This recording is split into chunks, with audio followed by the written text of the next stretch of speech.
Hello student, आपका स्वागत है हमारे यूट्यूब चैनल बिहार बताएं। तो बिना समय गवाते हम वीडियो करते हैं स्टार्ट। लेकिन उससे पहले हम बता देना चाहते हैं कि आप लोग जानते भी होंगे कि बिहार बोर्ड द्वारा अभी जारी किया गया ऑफिशियल मॉडल पेपर अभी सब जगह पढ़ाई हो रहा है। तो सब जगह देखें कि ऑब्जेक्टिव पढ़ा रहा है, तो हम सोचेंगे क्यों ना हम सब्जेक्टिव करा दें। तो सब्जेक्टिव करा दिए हैं 1 से 4 तक। अगर आप पार्ट 1 नहीं देखें तो प्लीज़ जाकर पार्ट 1 इसी चैनल पर जाकर आप देख लीजिए, क्योंकि पार्ट 1 में हम बताए हैं 1 से 4 तक का क्वेश्चन। अब हम पार्ट 2 बता रहे हैं। पार्ट 2 में कि विद्युत मतलब 5वां से लेकर 8वां तक, मतलब कि पूरा फिजिक्स खत्म हो जाएगा इसी में। 8वां तक का क्वेश्चन बता रहे हैं, ठीक। तो पहला क्वेश्चन है हमारा कि विद्युत धारा के ऊष्मीय प्रभाव किन कारकों पर निर्भर करता है। तो ये आपको क्वेश्चन हम बता चुके हैं। इसका यही ऐसे भी प्रश्न देता है, किसी चालक का प्रतिरोध किन किन बातों पर निर्भर करता है। तो वही चीज़ को कोयले पर भुला कर दे दिया है कि विद्युत धारा के ऊष्मीय प्रभाव किन कारकों पर निर्भर करता है। तो लिखिएगा उत्तर लिखना है विद्युत धारा के ऊष्मीय प्रभाव निम्न कारकों पर निर्भर करता है। किसी चालक का प्रतिरोध विद्युत धारा के ऊष्मीय प्रभाव निम्न कारकों पर निर्भर करता है। हो गया, आधा क्वेश्चन लिख दिए। पहला में लिखना, पहला चालक के लंबाई पर दूसरा में लिखना है चालक के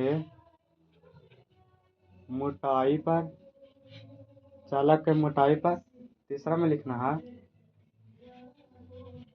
चालक पदार्थ पर। हो गया। अब चौथा में लिखना है चालक के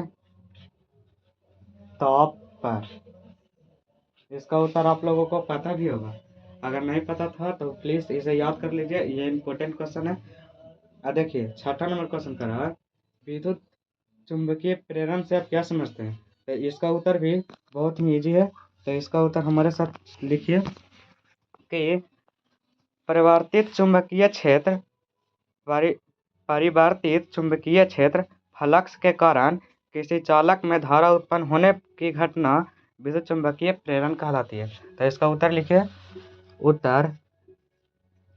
उत्तर लिखना है, उत्तर में लिखिए परिवर्तित क्रिया नहीं, परिवर्तित चुंबकीय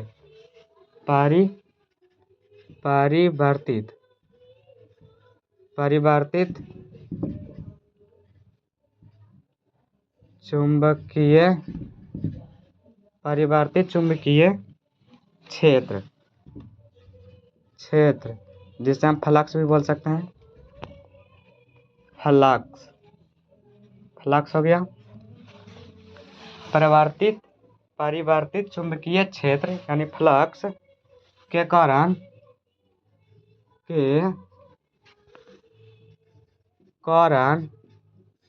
परिवर्तित चुंबकीय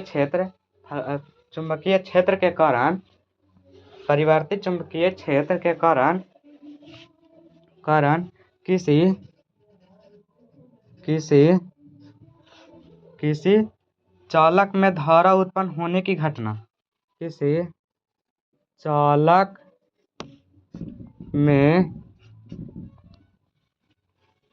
धारा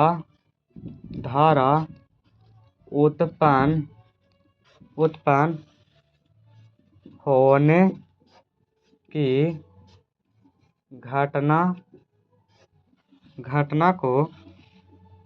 होने की घटना विद्युत चुंबकीय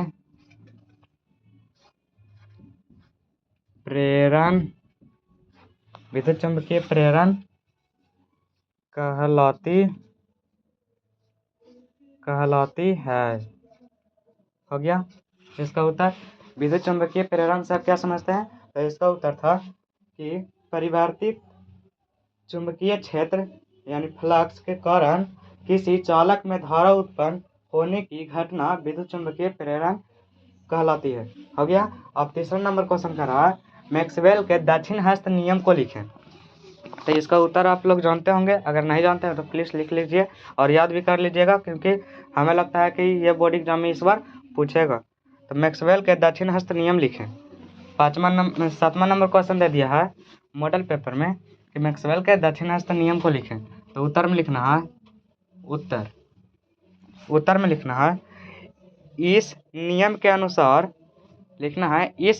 अनुसार यदि धारावाही तार को दाएं हाथ की मुट्ठी में इस प्रकार पकड़ा जाए कि अंगूठा धारा की दिशा की ओर संकेत करता हो तो हाथ की अन्य उंगलियां चुंबकीय क्षेत्र की दिशा।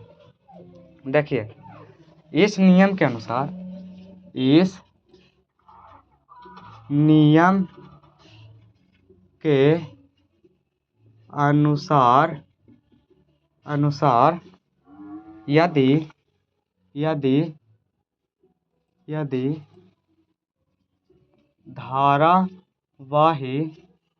यदि धारावाही तार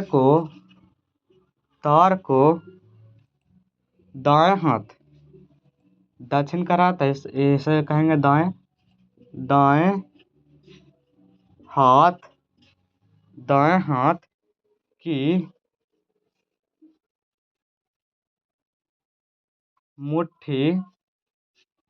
हाथ की मुट्ठी में इस प्रकार पकड़ा जाए कि अंगूठा धारा की दिशा की ओर संकेत करता हो। पकड़ा जाए कि अंगूठा धारा की दिशा की ओर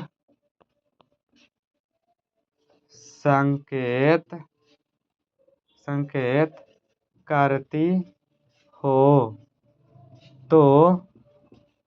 तो हाथ की अन्य उंगलियां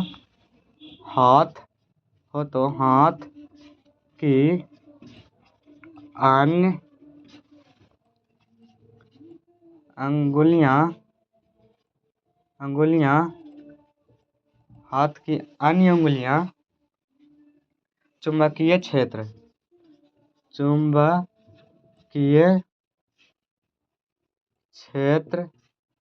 की दिशा व्यक्त करेगी। हो गया। मैक्सवेल के दक्षिण हस्त नियम लिखा। तो इस नियम के अनुसार यदि धारावाही तार को दाएं हाथ की मुट्ठी में इस प्रकार पकड़ा जाए कि अंगूठा धारा की दिशा की ओर संकेत करती हो तो हाथ की अन्य उंगलियां चुंबकीय क्षेत्र की दिशा। जैसे देखिए ये हो गया, कुछ हो गया, ये तार इसमें मुट्ठी में पकड़ा हुआ है, ये ऐसा हो गया, ऐसा मुट्ठी में पकड़ा हुआ है, यही हो गया। चुंबकीय क्षेत्र की दिशा बता रहा है, बाकी सब उंगलियां ये धारा की दिशा बता रहा है। हो गया। ऐसे एक फिगर पढ़ लेना है। अब देखिए ऊर्जा के अच्छा स्रोत क्या है। तो ऊर्जा के 8वां नंबर क्वेश्चन है, ऊर्जा के अच्छा स्रोत क्या है। तो लिखिएगा ऊर्जा के अच्छा स्रोत वह होते हैं जिसका ऊष्मीय मान अधिक हो और सस्ता हो। ये हो सकता है, लिखिए उत्तर उत्तर में लिखिए ऊर्जा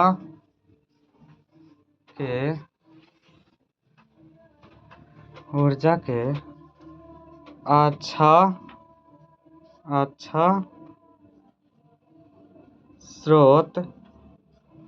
स्रोत वह होते हैं जो पहला में लिखिएगा, जो अधिक ऊर्जा प्रदान करे, जो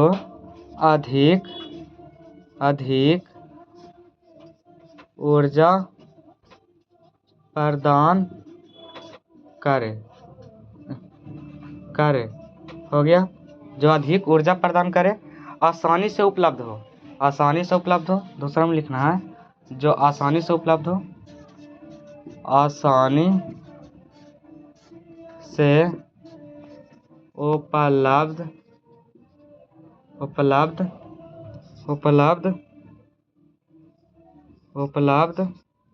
आसानी से उपलब्ध हो गया दूसरा।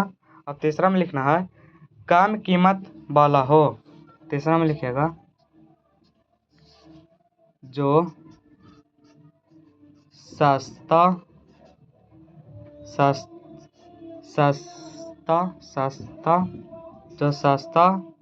हो गया। दूसरा में पांचवा में लिखना है, चौथा में लिखना है कम प्रदूषण पैदा करो। देखिए चौथा में लिखना है जो